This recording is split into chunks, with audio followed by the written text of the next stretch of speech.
This is your WCIA 3 forecast first, sponsored by CIBM Bank.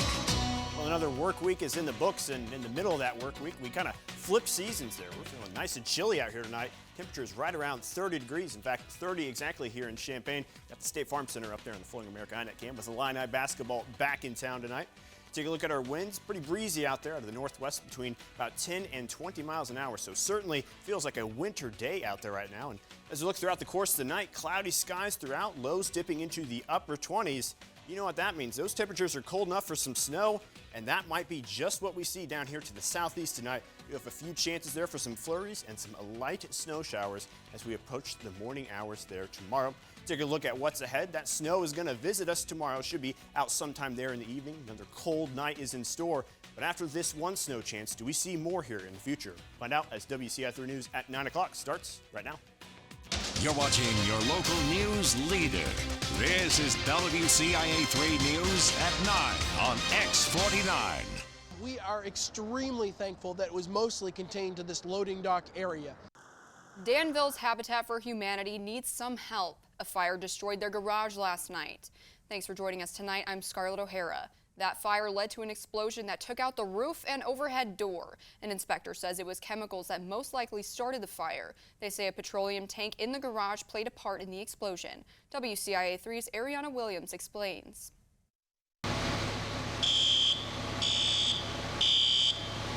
This is what Jonathan Gibson, Danville's Habitat for Humanity Executive Director, saw when he pulled up to the restore.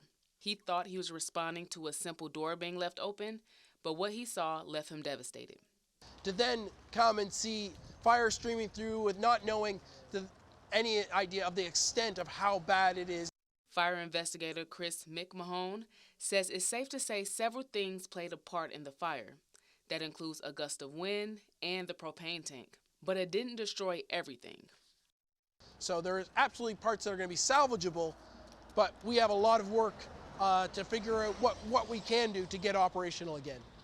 McMahon says the Habitat is lucky the fire happened in the garage. The brick walls helped to delay the spread, but water damage will shut down the Habitat store for some time. Their solid firewalls and the sprinkler system, once it broke through the firewalls, did activate in a couple areas and was holding it back. But it was the community who made the crucial call. But the fire had already been reported by some other bystanders who had seen the fire coming out of this door behind me. Gibson estimates the damage to cost more than $250,000, and he's asking for the community's help. Every day that the doors are closed here, we have no money coming in, but we still have bills and money going out. On top of losing money, they could be seeing a loss because of smoke and water damage. He says much of the inventory needs to be thrown away. The inspector says usually these fires can be avoidable, but even this building followed the rules. Where they're at right now is actually probably the safest place they could be. They're out in an area with concrete barriers all the way around them. So They're not sure when the restore will open again. The investigation could take several weeks. Now, the U of I is addressing crime concerns with a new mobile camera. Right now, the security trailer is near the corner of Green and 3rd Street in Champaign. That portion of Green Street is known to have a lot of activity during the weekends and at night. U of I police say the camera is designed to move with identified public safety needs. Some students told us their thoughts on the new surveillance. I feel as though my safety is being taken into consideration by the university, especially like I said, with the crime rate. Yeah, I also didn't know about this installation of cameras. I hope it's the first of many measures that the university is going to be taking to increase our safety here on campus. Officials tell us the camera will be moving soon, but they haven't announced the next location. The Landmark Hotel in downtown Urbana should be preparing to open its doors to guests, but instead, construction crews are still working. The city planned to open Hotel Royer at the end of the year, but the mayor says the timeline will be extended to sometime next year. There isn't an opening date yet. She says since COVID, staffing, and supply chain delays set back the work.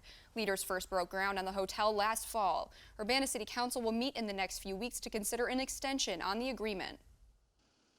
A current agreement ends, calls for it to be done at the end of this year, and they'll need to approve an extension. But we fully expect it to be finished in 2023. And as you noted, there's a lot of activity on the site now, so it's getting closer. The project will cost between $15 and $20 million. Lawmakers are showing their appreciation for service members at the state capitol. The Senate Republican caucus organized a display remembering those who have served in the military. It includes a TV that displays the stories and images of military members. People can also write a note and add it to the display to thank veterans for their service.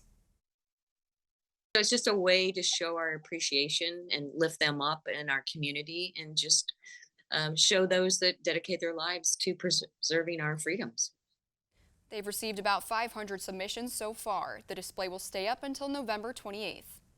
A Vermilion County native is with a branch of the military you may not know much about. He's part of the Space Force. He works on new equipment to keep you safe. WCIA 3's Amanda Brennan has his story. I started out active duty Air Force in 2018. I was a KC-10 crew chief in McGuire, New Jersey. But for Dominic Coons, he says after 3 years, he decided that role wasn't for him and applied for the Space Force instead. It was just like, yeah, just put me in. I don't care. Just sign me up for it. From there, he filled out paperwork in Indiana, went to basic training classes in Texas, and then headed to the Vandenberg Air Force Base in California, nearly 3 hours north of Los Angeles. Colorado will be next, Colorado Springs.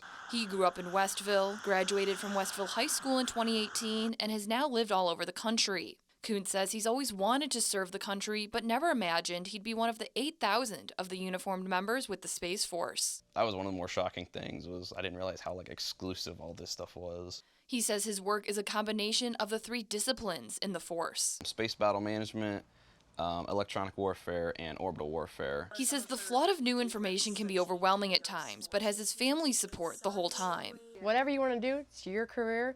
I put mine on pause to make sure that you have, you're set. I can catch up on mine. You do yours now.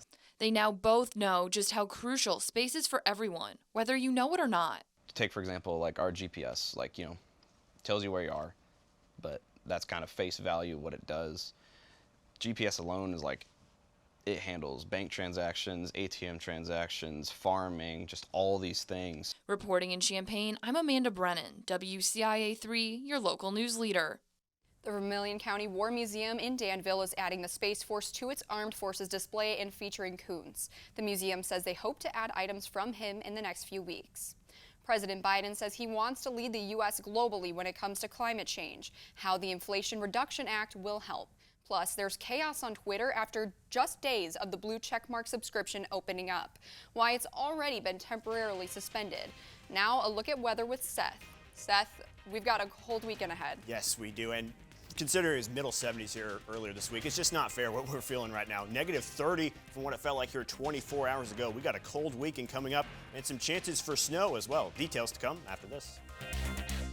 Now, Central Illinois' most accurate forecast with forecaster Seth Bolnoff. Well, it feels like a winter night out there so far. Got those temperatures right around that 30-degree mark and some pretty breezy winds around 20 miles an hour. It just doesn't feel like early November right now. There's a look at Effingham on the Flooring America INET cam. Effingham, one of the places tonight that we could see a few snow showers in. Take a look down here towards our southwest. Do have a little pocket of some snow and rain on its way. Likely to become all snow there as we head to the nighttime hours and those temperatures drop below 32 degrees. Take a look here at the temperatures around the area. We're sitting right around 30 across the board for Champaign, Effingham, and Springfield right now. A little bit warmer down there towards the south, 36 at the moment in Carbondale. Much different from what we were feeling here 24 hours ago. As high as a 32-degree difference over there in Jacksonville. Just feeling completely colder now on the other side of that cold front. Things have certainly switched here. Winds pretty breezy out of the northwest between about 10 and 20 miles an hour as well. Starting to add to those wind chill values here tonight. Take a look here at the forecast for the rest of the night. Looking at those lows around the upper 20s. Some of that cloud cover might keep things pretty consistent here tonight. But cannot rule out some snow showers in the central part of the region, but especially down there towards the southeast part of the area. We'll get you that future track here in just a moment. Weekend ahead shows we're still going to be dealing with some flurries and light snow there tomorrow morning. Things do clear up there on Sunday, looking like the better of the 2 days there. Mostly sunny and 40. Still pretty cold for this time of year. Now we'll take a look at that future track to show what's in store here as we move throughout the evening. Just cloudy skies, but as we start to get there towards the late morning hours, the early morning hours there tomorrow morning, Start to see a band of snow work its way this direction, looking to stay south of I-72 and I-74 there, keeping it primarily down there in the southeast corner of the area. Once that morning part passes out, do have some more swirling in here from the northwest, those looking more like some flurries than anything. And things do look to clear out there by the time we hit the evening time tomorrow. Here's what we're looking at, especially down here towards the southeast, seeing around half an inch possible, maybe even just a little bit more there. You can get a batch of some heavier snow, but mainly just looking at flurries here as you move your way up to the northwest. Places like Danville, Champaign, Decatur, Springfield, maybe just looking at here a few trace flurries as we move throughout the day tomorrow. Take a look at our next chance for precip. Going to have tomorrow to deal with, of course, but moving ahead there, keeping an eye on something there. Tuesday, looking like it could possibly bring us our first big accumulation here of the year. Not looking at anything substantial yet, but we're keeping an eye on it. Temperatures, we're looking up here at our average line. 54 is average. We're not getting anywhere close to that here as we move throughout the week. Still looking to stay there in those middle 30s in the week ahead. Wind chills staying very chilly as well, right around those 20s tonight. Moving to the morning there, Sunday morning, the mid-teens. Things are not getting any better there by the time we get to Monday morning as well. Take a look at that system heading this direction here later on into the beginning of next week. All that cold air settling in here. That low pressure starts to sneak its way in. A little bit of uncertainty about where that's going to end up. But you're seeing a wintry mix here. Those temperatures will be right around that 32 mark.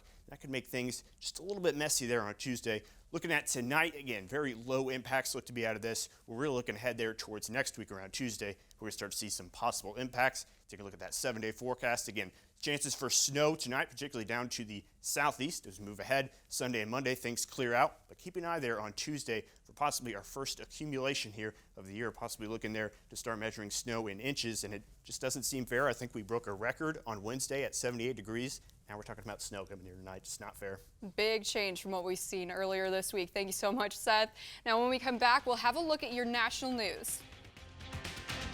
Live from WCIX 49, this is your local news leader with Jessica Coons, meteorologist Kevin Leify, and Central Illinois' most accurate forecast. You're watching WCIA 3 News at 9 on X49. President Biden said the U.S. plans to lead the way globally on the battle to cut greenhouse emissions at a climate summit in Egypt today. It's the first international summit since the Inflation Reduction Act was passed. It included the largest single federal investment to fight climate change with nearly $400 billion. Elon Musk's plan to make blue verification checkmarks available by subscription unleashed a new round of chaos at Twitter and questions about the company's future. The new checkmark subscription service was temporarily suspended after fake accounts flooded the platform. The subscription offered anyone a checkmark for $8 a month. It led people to impersonating celebrities like LeBron James asking for a trade, plus users acting like they were Tesla. Kevin Conroy, the voice actor who is best known for portraying Batman, has died following a battle with cancer. The 66-year-old was the voice of Batman for almost 5 years. He starred in 15 films, 400 TV episodes, and 24 video games. It's a unique way to power nightclubs. Why one place is ditching its gas boilers for body heat. The news continues here on WCIA 3, your local news leader.